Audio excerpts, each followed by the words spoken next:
Coucou la team, alors aujourd'hui on va répondre rapidement aussi un peu aux questions. Je sais que c'est pourquoi on dit un acide de Lewis, pourquoi on dit une base de Lewis. Je l'ai expliqué dans mes précédents tutos.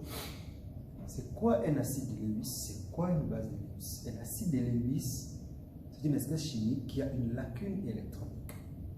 On va le montrer tout à l'heure qu'il y a une lacune électronique. Tandis qu'une base de Lewis, c'est une espèce chimique qui n'a pas de lacune électronique. On va prendre le cas de deux éléments. Alors, et après, on va expliquer la formation du BF3 jusqu'à la formation du BF4. Alors, on va prendre la première molécule, quelconque, on va prendre la molécule du BH3 par exemple. On prend le BH3, on prend ça comme ça. Alors, BH, on va montrer que cette molécule-là, elle a une particularité acide. On va faire ce qu'on appelle l'écriture électronique. Alors, ici, si on prend le B, qui a son numéro atomique Z égale à 5. Si on fait sa structure électronique, ça sera égal à quoi? NS2, 2S2, 2P, puisque c'est égal à 5, 2P1.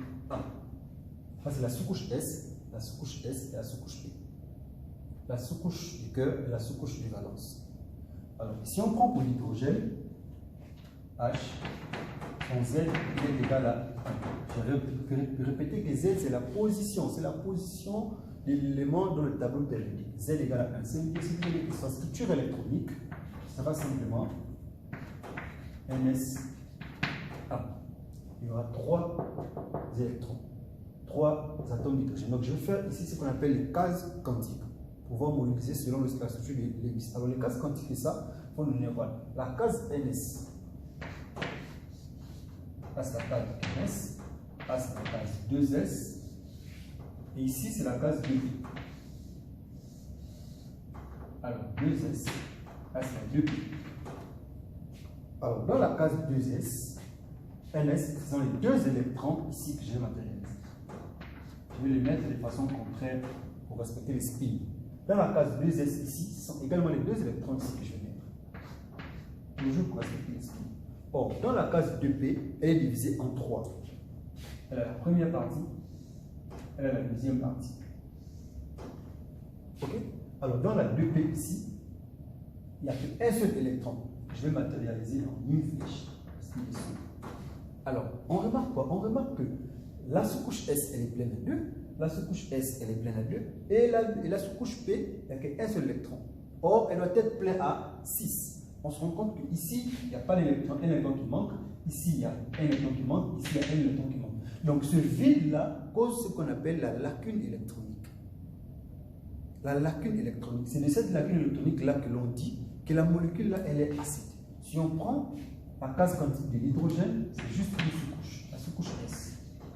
La sous-couche S avec un électron. Orienté en flèche.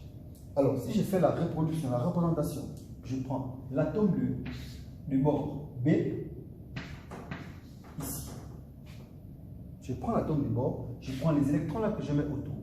Je mets par exemple un double électronique, ça, double électronique c'est 2 électrons. Un second double électronique et son électron sont ici. Alors, il se passe quoi? Il se passe que dans ce double électronique, ces 2 électrons, je peux en écrire comme ça.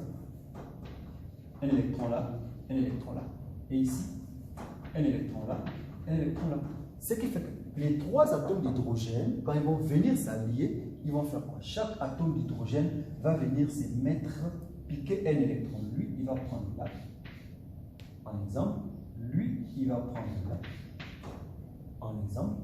Et lui, il va prendre là, en exemple. Ça veut dire quoi? Ça veut dire que les électrons ES de l'atome d'hydrogène se sont reliés aux électrons 2P d'abord, de l'atome de bord, ensuite au premier électron 2S de l'atome de bord, et ensuite au troisième électron 2S de l'atome de bord. Il n'est pas touché les électrons de la ES. Pourquoi? Ce sont des électrons du cœur. Ils sont très très proches de noyau. On touche d'abord les électrons de valence. Donc la première couche, la 2P qui est la sous-couche de valence, après les électrons de la 2S. Donc il va nous rester ici les électrons de la MS. Mais il y a toujours le vide quantique ici, il y a toujours le vide d'électrons ici, il y a toujours le vide d'électrons ici. Ce qui veut dire que lorsque je vais réécrire la structure, ce sera ça. B, entend d'accord? F, H, H. Et je vais matérialiser le vide ici en faisant ça. Ça veut dire qu'il y a une case quantique ou une case quantique vide. Quand vous voyez ça, c'est la preuve que cet élément, c'est bien évidemment un acide 2, c'était un acide de Lewis.